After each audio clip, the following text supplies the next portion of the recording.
মানে আমাদের কার্যক্রমের অবস্থাতেই আজকে আপনারা সবাই এসছেন, এটা কার্যক্রমের একটা অংশ যা আপনারা নিউজ করতে এসছেন। আজকে আমাদের বিশেষ একটা জরুরি সভা ছিল, সেটা হচ্ছে যে ছোট ছোট উভয় পক্ষেরই কিছু মানে অভিযোগ অনুযোগ ছিল। তো সেগুলোকে একটু সুরাহা করে দেওয়া বিং প্রেসিডেন্ট, এবং যেহেতু আমি নির্বাচন এবার করছি না, তো নিরপেক্ষ প্ল্যাটফর্ম থেকে এবং শিল্পী সমিতির একজন প্রধান হিসেবে আমার যে দায়িত্ব যে দুই দলকেই সতর্ক করে দেয়া যে এমন কোনো কিছু ঘটনা বা এমন কোনো কিছু বাক্য আলাপ আমরা না করে যেটা অপরকে হেয় করে, ছোট করে, এবং শিল্পী সমাজ যাতে অপ্রস্তুত হয়, এটাই জাস্ট বলে দেয়া সবাইকে।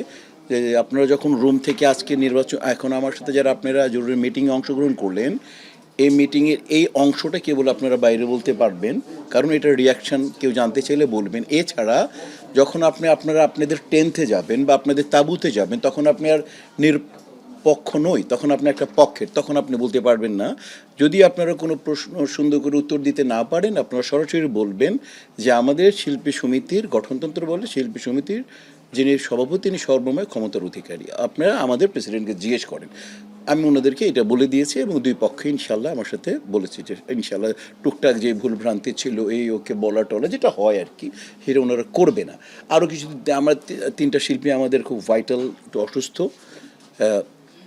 তাদের ব্যাপারে একটা মানে সিদ্ধান্ত হয়েছে, এটা ফিনান্সিয়ালি এটা হলো। আর আরেকটা ব্যাপারে কথা বলা হয়েছে যাতে একেবারেই মন থেকে আমরা এটা স্পোর্টসম্যানদের মতো, যেমন ওয়ার্ল্ড কাপ চলতেছে এটাকে সামনে রেখে কথা বলা যে দল চ্যাম্পিয়ন হবে একটাই, রানার্স একটাই হবে, বাট আমরা সবাই মিলে অংশগ্রহণ করাটা সবচেয়ে মুখ্যম। যারা অংশগ্রহণ করতেছে তারা সবাই বিজয়ী, যে বাট ওয়ার্ল্ড চ্যাম্পিয়ন একটা বা দুটো হবে। তো অতএব যার কপালে আল্লাহ লিখে রেখেছেন উনি সভাপতি হবে, উনি সাধারণ সম্পাদক হবে, ওনারা পোর্টফোলিওতে জিতবে, ওনারা কার্যকরী পরিষদে জিতবে, বাট আমরা এটাকে স্পোর্টসলি হ্যান্ডেল করি। এইটাই ছিল আজকের আমাদের যে মিটিংটা, ওইটা একটা জরুরি মিটিংয়ের সার কথা আর কি। সমিতি যারা এখানে আপনি দেখেন শ্রদ্ধেয়, ওখানে দেখেন যারা সমিতি করার পিছনে যাদের অবদান আছে শ্রদ্ধেয়, মানে আমি যদি বলি সোহেল রানা সাহেব, শ্রদ্ধেয় ফারুক সাহেব, শ্রদ্ধেয় রাজ্জাক সাহেব, শ্রদ্ধেয় উজ্জ্বল সাহেব, শ্রদ্ধেয় আমাদের আহমেদ শরীফ সাহেব, এবং খলিলুল্লাহ খান, শ্রদ্ধেয় আলমগীর সাহেব, তো ওনারা করেছেন এবং ওনারা কোনো না কোনোভাবে সংশ্লিষ্ট ছিলেন এখানটায়। কেন ছিলেন? তখন ইন্ডাস্ট্রিতে প্রচুর পরিমাণে কন্টেন্ট হতো, মানে ছবি হতো। আপনারা জানেন তখন আমি পেয়েছি 1300 হল। আমি যদি এটা 80 মিডল আর কি, 86, 7, 8, 9-এ প্রায় 1300 হল ছিল। আর এর আগে মানে আমার যারা আরও 5-7 বছর আগে তারা 1500 হল পেয়েছেন। 1500 হল। তখন আপনারা ছোট মানুষ, আপনাদেরকে একটা বলি, তখন আমাদের ছবি রিলিজ হতো ফার্স্ট রান হচ্ছে প্রথম মানে শহরগুলোতে, ফার্স্ট রান, তারপর উপশহরগুলোতে। ওই ছবি যদি ভালো ব্যবসা করতো তখন আবার সেকেন্ড রান করতো, 6 মাস পর সেকেন্ড রান। আমি থার্ড রান ছবিও দেখেছি। এখন তো ডিজিটাল যুগ, হয়তো 1-1.5 মাস 2 মাসের মধ্যে আর হয় না, কিন্তু তখন থার্ড রান পর্যন্ত হতো। কেমন বলতেছি, ওই সময় প্রোডাকশন হাউস ছিল এই জাস্ট গুলিস্তান থেকে আরম্ভ করে এই আপনি এখন যে আপনি বেইলি রোডে সবাই যান, বেইলি রোড পর্যন্ত ফিল্ম, মানে ফিল্ম পাড়া, মানে একেবারে আপনি গুলিস্তান থেকে নামতেছেন ফিল্ম পাড়া, সব ফিল্ম আস্তে আস্তে আপনি কাকরাইল থেকে বিজয়নগর, শান্তিনগর এবং এই পর্যন্ত ফিল্ম পাড়াও, মানে পোস্টার ব্যানার যাচ্ছে বৃহস্পতিবার দিন, মানে মানে আল্লাতুল কারবার। এই মানুষ গাড়ি জমতেছে, রিল নিয়ে মানুষ যাচ্ছে, ব্যানার যাচ্ছে, পোস্টার যাচ্ছে, লোক দৌড়চ্ছে, প্রতিনিধি দৌড়চ্ছে, ওইখানে ম্যানেজারগুলো আসতেছে, এক মানে মিলন, ঈদের এক ছোটোখাটো মেলা আর কি। তখন ওই যে গুলিস্তান কাকরাইলে হতো, কারণ কন্টেন্ট 1500 হলের খোরাক বা 1500 হলের কন্টেন্ট বা ছবিগুলো সবাই নিয়ে যেত। এখন আপনারা বলেন, এখন তো ছবি হয় কমার্শিয়াল ছবি, যদি আমি বলি সেটা ঈদে বকরিদের সর্বোচ্চ ফুললি কমার্শিয়াল যেটা যদি বলেন আমাকে, যে সমস্ত গুণাবলী থাকলে একটা ছবিকে মূল ধারা বলি অথবা কমার্শিয়াল ছবি বলি, সেই ছবি 3টে থেকে 4টে তৈরি হয়। তো ওই যারা আপনারা বললেন যে স্টার শিল্পীগুলো, তো কাজ যেহেতু নেই, কাজের পরিমাণ যেহেতু কমে গেছে, সেহেতু মানুষের আনাগোনাটা কমে গেছে। এটার মূল বিষয়টা হচ্ছে যে আমাদের প্রোডাকশন যদি হতো, আমাদের যদি কাজ বেশি হতো, তাহলে আপনি তারকা শিল্পীগুলো বেশি পেতেন। কারণ যারা এটা তৈরি করে গিয়েছেন তারা করেছিলেন কাজের জন্য, যে শিল্পীরা যাতে কোনো রকম পরিচালক প্রযোজক বা টেকনিশিয়ানসকে কোনো প্রবলেম না করে, এবং যাতে কোনো পরিচালক প্রযোজক এবং টেকনিশিয়ানসদের সাথে শিল্পীদের কোনো ভুল বোঝাবুঝি না হয়, মূলত এইটা। আর স্টাডি করা, শিল্পীরা বসবে স্টাডি করবে, একটু এই বসবে দুঃখ সুখের আলাপ করবে, কিছু পড়াশুনো করবে, এটা কিন্তু মূলত স্টাডি রুম। এটা সমিতি তো আমরা দিয়েছি, এটা মূলত আর্টিস্ট স্টাডি রুম কিন্তু এটা। তো ওই জায়গা থেকে আমি মনে হয় বোঝাতে পেরেছি যে আমাদের প্রোডাকশন কমে যাওয়াতে এখন তো কমার্শিয়াল ছবিই হয় না বলা চলে, ছবি তো হয় না। তো ওই জায়গা থেকে আপনার স্টার এইবার আর এবং একটা হিউজ অডিয়েন্স, কাজ কমে যাওয়াতে একটা হিউজ স্টাররা বিদেশ চলে গেছে, রাইট? আর কাজ কমে যাওয়াতে দেখেন আমাদেরকে সার্ভাইভ করতে হয়, আমরা আর্টিস্ট মানুষ, আমাদেরকে তো জীবন চালাতে হয়। তো কোনো না কোনোভাবে কাজের সাথে আমাদেরকে অন্যান্য কাজের সাথে যুক্ত থাকতে হয়। সেই জন্য এখানে আপনি স্টার শিল্পীর এই যে এবার মনে হয় যোগদানটা একটু হয়তো বা কম, আমার ধারণা ব্যক্তিগত। না, আমি এটা ব্যক্তিগতভাবে মনে করি না। দুটোই লাগবে, মানে স্টারও লাগবে, সমিতি চালাতে হলে ওই যে পুরনো কথা, কিছুটা ধার কিছুটা ভার, দুটোই লাগবে। আর যদি কম্বিনেশন হয় তাহলে সুপার। যদি এটা কম্বিনেশন হয়ে যায়, স্টার কাম সংগঠক, যেমন দুটো উদাহরণ দিই, যখন এই রুম ওই রুম, তারপরে বাগান, যখন মনে করেন যে সাকিব আর আমি ওই রুমটা ইন্টেরিয়র করেছি চ্যানেল আয়ের ইন্টেরিয়ার দিয়ে, ওই রুম আমি আর সাকিব খান যখন ছিলাম ওই রুম করেছি, ওই বাথরুমটা আমি এককভাবে করেছি। সাকিব 25 লাখ টাকা থেকে 25 লাখ টাকা তখন যে এসেছিল আমাদের কাউন্টবাড়িয়ে কারোর প্রতি অনুষ্ঠানটা হতো, ওইখান থেকে মানে শিল্পী সমিতির প্রতিনিধি চেয়েছিল আমরা সমিতিকে আমরা হেল্প করব, তখন কি করব, তখন সাকিব আর উপবিশ্বাস গিয়েছিল এই মানে দুজন হিসাবে, আমি ছিলাম মাঝখানে মিডল ম্যান। এটা করেছি আমরা। এবং এর পরে বার সাকিব খান আর অমিত হাসান ওরা পুরো বাগানটা করেছে। হ্যাঁ, এরপরে জায়েদ খান আবার আমি যখন ছিলাম এটা ওটা ইন্টেরিয়ার এটা করেছে। তো সবাই মিলেই কাজ করেছে। তো যেমন বললাম আমি আর সাকিব খান ছিলাম, যেমন আমরা দুজন স্টার ছিলাম মোটামুটি, আমি সংগঠক বলে অনেকে, তো দুজন মিলিয়ে ভালো কাজ হয়েছে। দেন আবার যখন আমি জায়েদ খান আসলাম, জায়েদ আবার অর্গানাইজার খুব ভালো, যাদের আবার একটা কথা বলতেই হয়, জায়েদ আবার অর্গানাইজেশনটা খুব ভালো করে বোঝে। তো ওই সময় কাজ হয়েছে। তেমনি করে যেটা মূল কথা হচ্ছে যে দুটোই লাগবে, মানে এই সমিতির প্রতি একটা ভালোবাসা, সমিতিরকে আমরা সময় দিব, কম্বিনেশন লাগবে, স্টার এবং সংগঠক দুটো লাগবে। দুটো যদি হয়, যদি মানে ক্যাবিনেটে যত বেশি মানে স্টার প্লাস সংগঠক পাওয়া যায়, শিল্পী সমিতি লাভ, মানে শিল্পীরা বেশি সাহায্য পাবে। এটা দায় বলা যাবে না। থ্যাংক ইউ ভেরি মাচ আমার প্রতি ভালোবাসা দেখানোর জন্য, আমাকে সম্মান করার জন্য। সেটা হচ্ছে কি যে দেখেন আমি 3বারের প্রেসিডেন্ট, তাই না? পেছনে দেখেন, আরেকবার টার্মস দেখেন, 4 বছর টানা ছিলাম আমি সেক্রেটারি, ওর 4 বছর দুবারের আমি ছিলাম সিনিয়র ভাইস প্রেসিডেন্ট। তো আপনি যদি দেখেন ওভার 4 4 8 8 8 আর 3বারের প্রেসিডেন্ট, 8 আর 6 কত হয়? 14। দুবার আমি কালচার সেক্রেটারি হাইস্ট ভোট পেয়েছিলাম। তো আর 2 বছর কত হলো? 16। এসি ছিলাম একবার, কত হলো? আচ্ছা দেখেন, মানে আজকে যারা নির্বাচন করছে এরাই তো আমাকে বানিয়েছে।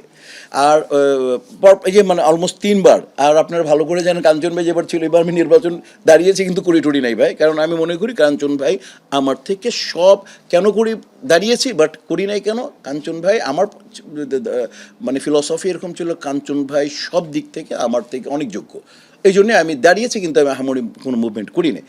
তো ঘটনা হচ্ছে যে আপনি যেটা বললেন যে কেন এই কেন করিনি এবার, 3বারের প্রেসিডেন্ট, 2বার সেক্রেটারি আর সিনিয়র ভাইস প্রেসিডেন্ট,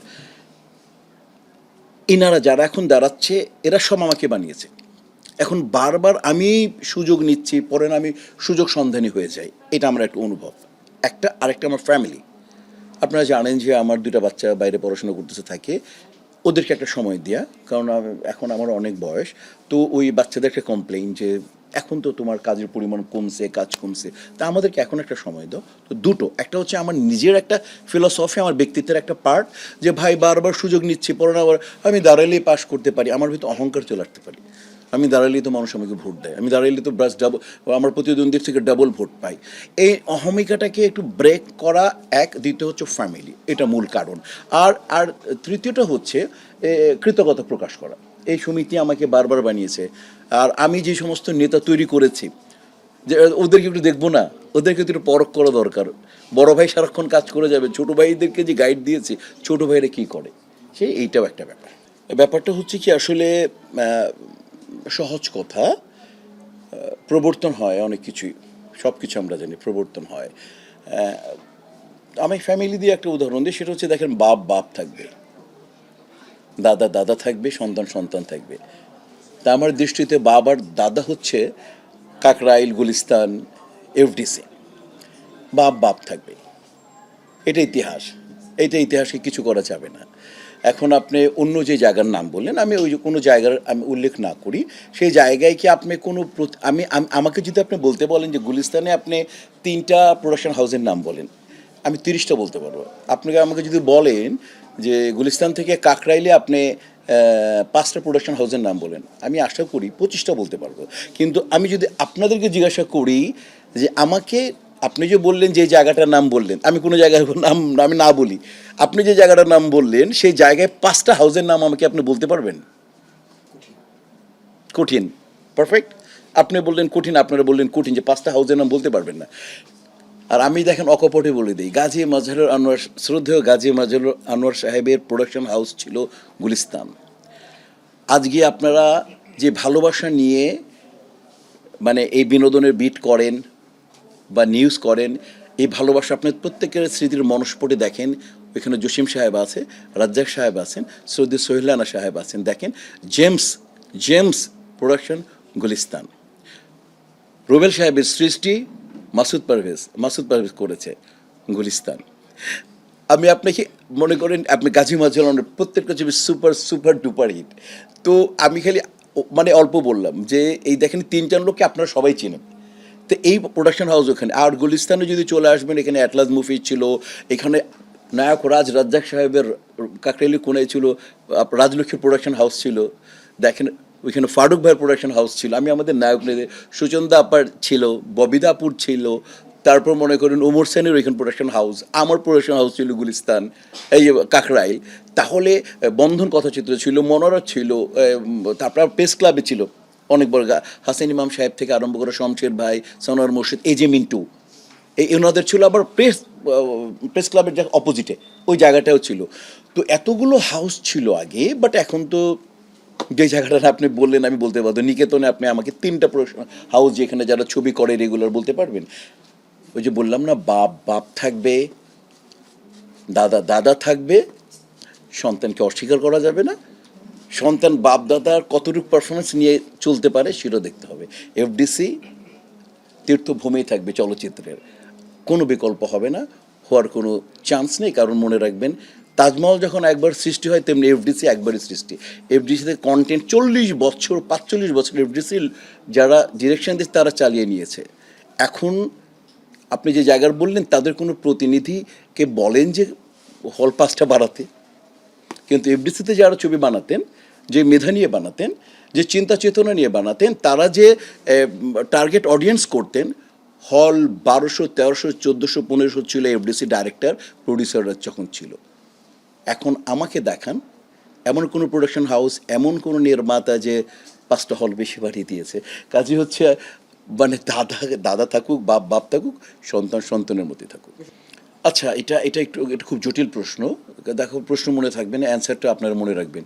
তো সেটা হচ্ছে ভাইয়া, আমি ওই যে করে দিয়েছি, আমি শিল্পী সমিতির একজন মানে লিডার হিসেবে আমি করে দিয়েছি যে নির্বাচন কমিশন এবার আমাদের নির্বাচন কোনো আলাদা করে নির্বাচন 3জনই সিনিয়র, 3জনই একই বোর্ড আর কি, যেটা আমাদের সংবিধানে ছিল। এর আগে হয়তো অতি উৎসাহী হয়ে কেউ নির্বাচন কমিশনার বলছে, এই শব্দটা না। আমি ভালো করে পড়লাম, দেখলাম যে ওটা হচ্ছে নির্বাচন কমিশন, 3টা সদস্য থাকবে, 3টা ইকুয়াল ক্ষমতা, ইকুয়াল পারফরমেন্স। আর ওনাদের স্পোকম্যান বলি বা মুখপাত্র তারা নির্ধারণ করবেন।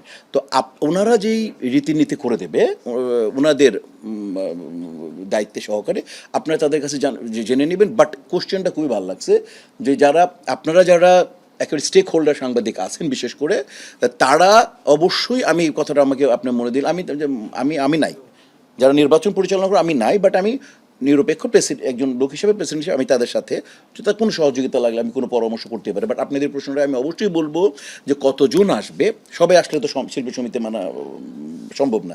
বাট আপনারা যারা নিউজ করেন, যারা আমাদের স্টেক হোল্ডার, টিভি বলি বা আপনারা নিউজ যারা করেন, পেপার পত্রিকা যারা নিউজ করেন, তাদেরকে তো অবশ্যই আসতে দেওয়া উচিত বা অন্যান্যকে দেওয়া উচিত। কিন্তু এরা যে আসবে এদেরকে যেটা জরুরি, যে প্রয়োজনটা মানে প্রকৃতির প্রয়োজনে যে জরুরি তাদের যে কোনো দরকার হয় তখন তারা কী করবে, এটা আমি সুন্দর প্রশ্ন, আমি এটা ওনাদের কাছ থেকে জেনে অবশ্যই বলবো এবং এটা যাতে একটা সলভ করে তারা, এবং আপনাদের যাতে যাওয়া আসাটা যাতে, এবং আপনার একটা যে কোনো জায়গা থাকলে হয়, একটা ফ্রেশ রুম আর একটা বসার একটা জায়গা, ওইখান থেকে আপনার করলেন, কিন্তু তখন কি আপনার দেখেন ওইখানে কতজন আসবে, আপনার ডিসিপ্লিন রাখতে পারবেন? দেখো আপনারা ছুটলেন, একটা স্টার আসলো ওর পিছনে, ওইখানে আবার খালি, আপনার ওই সময় নিয়মটা সবাই রাখতে পারবেন? সব ভেবেই করেন। তো যাই হোক, তারপরে যেটা দরকার আমাদের প্রকৃতির ডাকে একটা যায়, এটা আপনাদেরকে আমরা যেখানে এফডিসি, তো আমরা স্বায়ত্তশাসিত একটা জায়গা, এখানে এফডিসি কর্তৃপক্ষের সাথে আলাপ করা উচিত, বাট ওনাদেরকে এই নির্বাচনে আপনারা যখন বিট করতে আসবেন বা নিউজ করতে আসবেন, তখন আপনাদের একটা বসার জায়গা দেওয়া উচিত এবং একটা যেটা জরুরি যেটা জিনিস সেটা সারা একটা ব্যবস্থা করা উচিত, এটা আমি অবশ্যই বলবো। দেখেন, আমার মনে করা থেকে কিছু যায় আসে না, এটা আমার মনে করা থেকে কিছু যায় আসে না। এখন যারাই দেখেন যে দাঁড়িয়েছে সে তো যোগ্য, আর আপনি তো বাইরে, আমার শিল্পী সমিতি যারা ফুল মেম্বার, এর বাইরে থেকে শিল্পী সমিতির আমি একটা আপনাদেরকে বলে দিই, অনুচ্ছেদ আমি মুখস্থ করে বলি, সেটা হচ্ছে শিল্পী সমিতিতে একবার যে পূর্ণ মেম্বারশিপ পাবে সে যে কোনো পদে দাঁড়াতে পারে। অতএব এখানে আপনি কাউকে আমার বলার অধিকার নেই যে তুমি কম ম্যারিড, তোমার মেধা কম, ওর কম, তুমি স্টার কম, এটা আমার বলার ক্ষমতা নেই, আমি বলবো না। সংবিধান দিয়েছে এখানে যে আপনি যদি ফুল মেম্বার হবেন, পূর্ণ মেম্বার যখন আপনি হবেন, তখন আপনি যে কোনো পদে, একদম কার্যকরী পরিষদে 21 নম্বর পদ থেকে 1 নম্বর পদ, সভাপতি পদে আপনি নির্বাচন করতে পারেন। কাজে হচ্ছে ক্যালিভার কার কি কেমন এটা আমার বলাটা এটা মোটেও উচিত না, একজন সিনিয়র হিসেবে তো মোটেও না। যারা দাঁড়িয়েছে এখান থেকে আমাদেরকে বেছে নিতে হবে, এবং এনারা সংবিধান এনাদেরকে পূর্ণ অধিকার দিয়েছেন যেই পদে তারা দাঁড়িয়েছেন সেই পদে নির্বাচন করার জায়গায়। আমি ভাবছিলাম যে ও তো ডেঞ্জার, আমি ভাবলাম ব্রাজিল আর আর্জেন্টিনার প্রশ্ন করে বেঁচে গেলাম ভাই, কি বললাম, তোরা ভাইরাল করে দিছো আমারে, কি বললাম আমি, না ভাই ওটা আমি সরি বলবো। আচ্ছা, ঘটনা হচ্ছে কি যে এই আমি একটা আগেও বলছি, গতটা এরকম যে মিষ্টির দোকানে মিষ্টি তৈরি হয় না, মিষ্টির দোকানে কিন্তু মিষ্টি তৈরি হয় না, মিষ্টি কারখানায় তৈরি হয়, রাইট না রং? শিল্পী সমিতি হচ্ছে একটা আউটলেট, শিল্পীদের একটা বসার জায়গা, স্টাডি রুম, এখানে শিল্পী তৈরি হবে না, শিল্পী তৈরি করবে আমাদের শ্রদ্ধেয় নির্মাতারা, শ্রদ্ধেয় পরিচালকরা, শ্রদ্ধেয় প্রযোজকরা, ওনারা হচ্ছেন কারখানা। আমাকে তৈরি করছেন কোনো প্রযোজক, কোনো পরিচালক, এই মুহূর্তে যিনি আমার উপরে আল্লাহ এফডিসিতে যিনি আমার বাপ হিসেবে পরিচিত, ছোটকো আহমেদের মতো লোক, আমার ভিতরে কোনো মেধা দেখেছিলেন। আর আর আর ইনফরমেশন মিনিস্ট্রি, যে প্রায় হাজার হাজার লাখ লাখ লোকের ফর্ম থেকে আমি 86-এর নতুন লেখা সন্ধানের একজন নায়ক, মান্না 84-এর একজন নায়ক, অমিত হাসান, শাহিন আলো আমরা এসেছি, এটা সরকার দেখেছিল বা এই দেশের যারা স্টেক হোল্ডার ছিলেন তারা দেখেছিলেন। কাজেই হচ্ছে দেশকে বানাতে হবে এবং বেসরকারিভাবে আমাদের প্রযোজক পরিচালককে বানাতে হবে, ওনারাই কারখানার মালিক, আর আমরা হচ্ছি মানে দোকানের একটা অংশ। আমি কি বোঝাতে পেরেছি? কাজে আমার পক্ষে আরেকটা আমি শিল্পী সৃষ্টি করতে পারবো না, আমি ক্যারেক্টার সৃষ্টি করতে পারবো। আমাকে 4টে স্ক্রিপ্ট দেবেন, আমার যদি ক্ষমতা থাকে ওই 4টে স্ক্রিপ্টে 2টো মন দিয়ে কাজ করার, এবং সেটা দর্শকে ভালো লাগবে, সেটা যদি হয় সেটাও আমি ক্যারেক্টার দ্বারা করতে পারবো, আমি শিল্পী দ্বারা করতে পারবো না। শিল্পী দ্বারা করাবে ওই কারখানা আমার পরিচালক, আমাদের শ্রদ্ধেয় প্রযোজকরা।